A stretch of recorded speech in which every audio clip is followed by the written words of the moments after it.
Welcome back to another technical deep dive here in the debug zone. Today, we're tackling a big question and breaking it down with insights from other users. Hopefully, this clears up some misconceptions and helps you get the answer you need. So buckle up, stay a little curious, and let's jump right in.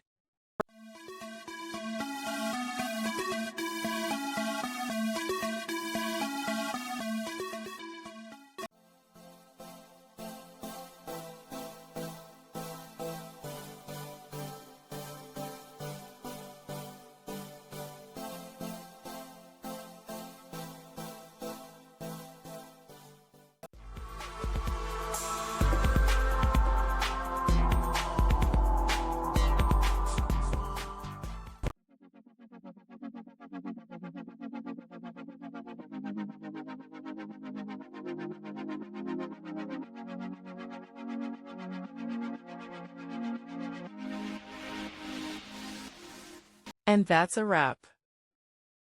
I hope you found the answer you were looking for. If you did, take a second to hit that subscribe button. It really helps out. And let me know in the comments which solution worked best for you. See you next time in the debug zone.